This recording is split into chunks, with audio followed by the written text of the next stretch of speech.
আমি বিবাহ করতে চাই কিন্তু আমার বাপ মাকে ভয়ে বলতে পারতেছি না, কারণ আমি এখন কোনো উপার্জন করি না, কিন্তু দিন দিন আমি নানা পাপে কাজে লিপ্ত হয়ে যাচ্ছি, কোনোভাবে ফিরতে পারছি না। এখন আমার করণীয় কি? আমি দাড়ি রাখতে চাই কিন্তু আমার দাড়ি কম হওয়ার কারণে বাসা থেকে বলে দাড়ি সেভ করতে, পূর্ণভাবে দাড়ি উঠলে তারপরে বড় রাখতে। এখন আমার করণীয় কি? আমি ইমামতি করছি, এখন নামাজরত অবস্থায় যদি আমার ওযু চলে যায়, এখন আমার করণীয় কি? আমরা জানি জেনার শাস্তি বিবাহিত হলে পাথর নিক্ষেপ করে মৃত্যুদণ্ড, আর অবিবাহিত হলে 100 দৌড়া। এখন প্রশ্ন হচ্ছে এটা কোন পর্যায়ে জেনা? কোনো মেয়ের হাত ধরলেও কি একই শাস্তি? না, মেলামেশা 100 দৌড়া, এগুলো হচ্ছে ইসলামিক রাষ্ট্রের বিষয়। এটা বাংলাদেশে এই আইন কিন্তু আপনি বাস্তবায়ন করতে পারবেন না। কেন পারবেন না? এটা তো ইসলামিক রাষ্ট্র না, কথা বুঝতে পেরেছেন? এগুলো হচ্ছে ইসলামিক রাষ্ট্রের বিষয়। আর এই যে এই বর্তমান সময়ে বিবাহিতদের মধ্যে পরক্রিয়া জেনাটা ভাই ব্যাপক হারে বেড়ে গেছে। কিছু লোক ব্যাপক হারে এটা বাড়িয়ে ফেলেছে, বিশেষ করে ঢাকা সিটি। আমরা ভয় পাই ভাই, আল্লাহ হেদায়েত দান করুক, আমিন বলেন না। ওয়ালা তাকরাবুজ জিনা ইন্নাহু কানা ফাহিশা, আল্লাহ বলছে জেনার ধারে কাছেও যায় না।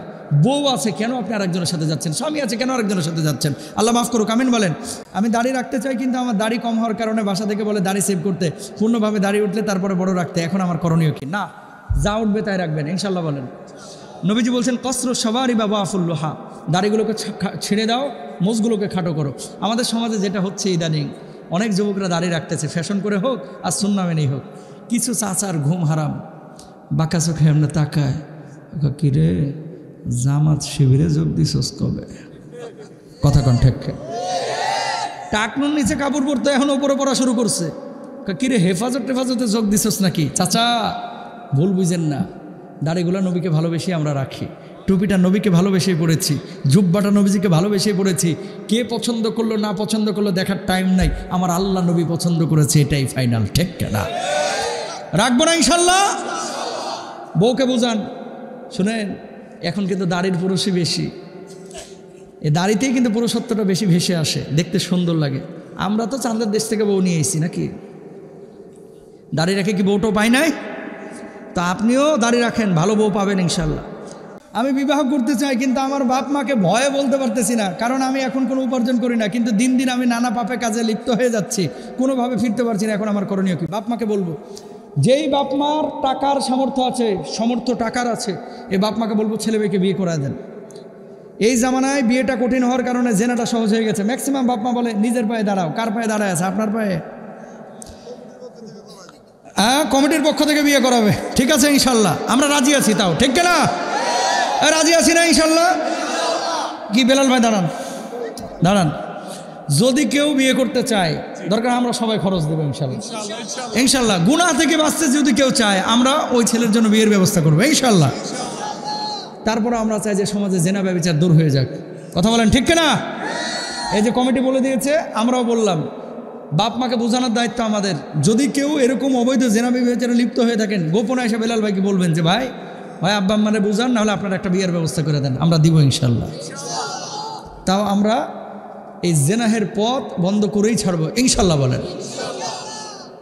আমি ইমামতি করছি, এখন নামাজরত অবস্থায় যদি আমার ওযু চলে যায়, এখন আমার করণীয় কি? পেছনে যে মুয়াজ্জিন আছে বা যিনি ভালো তেলাওয়াত পারে, আপনার পেছনে যিনি দাঁড়ানো, ওনাকে হাত ধরে টাইনে সামনে দিয়ে দেবেন, আপনি পেছনে চলে যাবেন। সমস্যা হচ্ছে আমাদের বাংলাদেশের মানুষ, যদি কোনো ইমামের ওযু গেছে, ইমাম তো রোবট, ইমামের ওযু যায়, এ কেমন ইমাম? কথা বুঝেন না? অধিকাংশ বাংলাদেশে, আমি মক্কায় নিজে উমরা তো কতবার করছি, ও হিসাব নাই আলহামদুলিল্লাহ। কাবার ইমাম ওযু চলে গেছে, উনি এই পেছনের ইয়াকে মানে সানি ইমামকে সামনে দিয়ে বাইরে চলে গেছেন বা চুপ করে বসে গেছেন।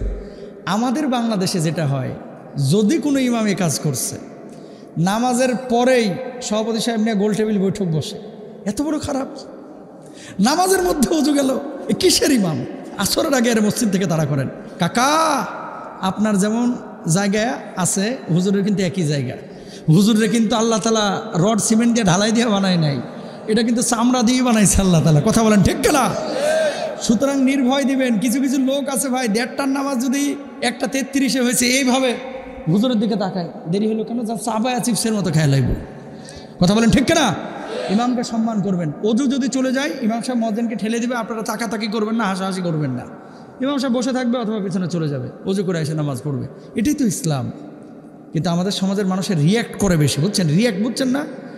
নিজের লুঙ্গির নিচে এতগুলো মনে করেন নাপাকি লাগিয়ে রয়েছে, ওটার খবর নাই, সমালোচনা খালি জামালের পুলারে নিয়ে, কয় আর ছেলে এই করছে, মেয়ে এই করছে, কথা বলেন ঠিক না? আসসালামু